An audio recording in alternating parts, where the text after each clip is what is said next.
Magandang hapon mga kapayok. It's Saturday afternoon once again. Ito na naman mga kapayok. Andito na naman tayo sa parking. At maglilinis na naman tayo ng ating alaga. Ayan siya. At kawawa. Kawawa. Masyadong madumi na. Puro alikabok mga kapayok. Ayan o. Kita nyo alikabok. Ayan o. Sobrang alikabok. Yun ang lilinisin natin ngayon. At bukas, biyahe na naman. Mamimili na naman tayo ng mga paninda para sa ating maliit na tindahan, mga kapayok. So ito, maglilinis na tayo. Nakaready na aking tubig at saka mga basahan. Okay? So, let's go.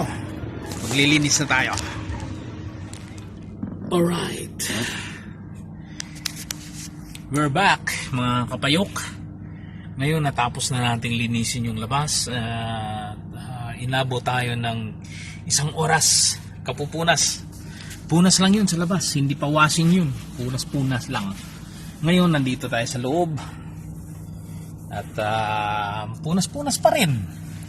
Lagyan natin ng para medyo makinis naman yung, medyo luminis naman ang gusto. At saka nilagyan natin ng pabango na. Ang pabango ko, yan, ang pabango. Mabango. Yan ang pabango ko ng aking sasakyan. At ang pampakintab, mga kapayok, ito, pinapakintab na natin siya. Yan, medyo makintab na. Alright. Nakita nyo? Medyo makintab na. Okay, wala nang alikabok. Alright. At ang ginawa kong pampakintab ay ang pampakintab din ng aking motor VS1. At okay naman. Okay naman ang resulta. Makintab din siya. Ayan. Alright. Sobrang kintab. Mabango pa. Okay. Yan mga kapayok. Alam nyo mga kapayok, ang pagkakaroon ng isang sasakyan ay hindi status ng isang tao na mayaman. Hindi ikayayaman ang isang sasakyan. Instead, ito ay gastos. Masakit sa ulo. Kailan lang nagpalit ako ng gulong, 4 na gulong pinalitan ko. Inabot ako ng mga pinakamura na yon, 16,000 4 na gulong mga kapayok. At nung nakaraan, dahil lang ating clutch ay nagluluko, tumigas ang clutch. Tumigas ang clutch mga kapayok. So ayun, pinayos natin. Buti na lang meron tayong mga kaibigang mga mekaniko at handa naman tumulong sa atin. Ayun, tinulungan nila ko. Shout out Totski Singular. Ayan, so okay.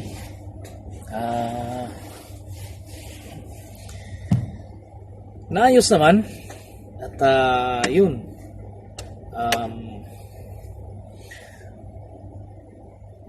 tumigas ang clutch, no?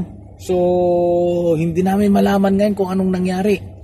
Ito pa man ding sasakyan na to, pag hindi mo apakan ng clutch, hindi siya magi-start.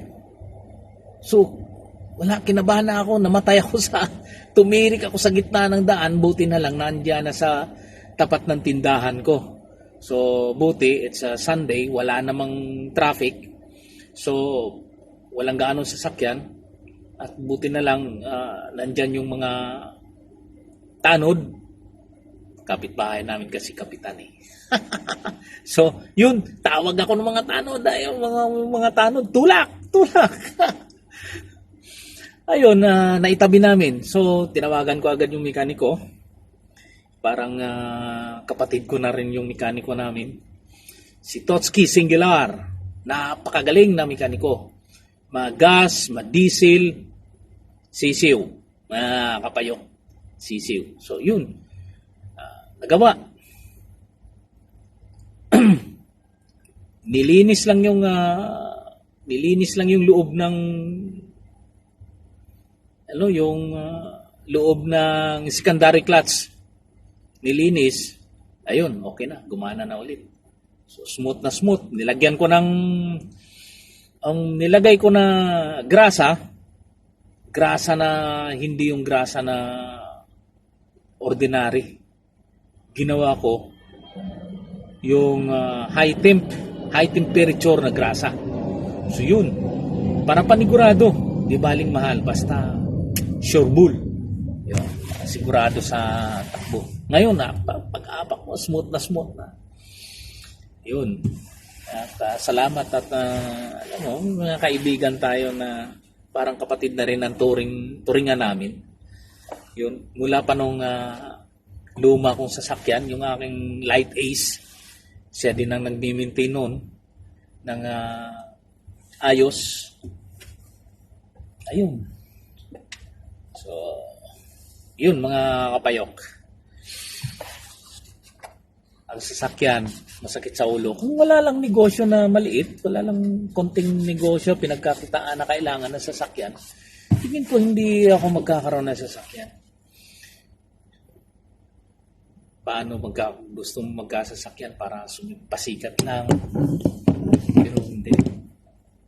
Gastos at sakit sa ulo ang sasakyan. Pero, kung meron kang maliit na negosyo, so, magandang merong sasakyan na gagamit para sa negosyo. At pang emergency, meron ka rin magagamit agad. Katulad yan, gusto ko sanang ibiyahe ito ng malayo, pero medyo alanganin sa panahon. Well, anyway, tapos na tayo maglinis at ang ating likuran, may mga alikabok na rin, pero okay. Na-check na rin natin yung ating mga gulong at tubig. Okay na? So, nag-engine check na rin tayo. In-start ko, one click. Start agad. Yun. At chinek ko na rin yung ang ating aircon. Wow. Yan. Sobrang lamig. Whew. Grabe ang aircon. Sobrang lamig. Lakas ang aircon nito mga kapayok. Lakas ang aircon nito. Kahit doon sa likod, yung cabin doon sa likod, pag pinaandar ko ang aircon doon, nanginginig mga pasahero doon sa likod. Yun. Okay na, na-check na natin ang aircon. Good. Running good. Okay. So, yun. Hanggang dito na lang mga kapayok. At it's time to go home now. At hindi pala uuwi.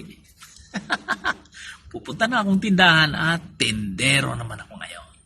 Alright? Yan mga kapayok. Tendero na naman ang payok. Okay.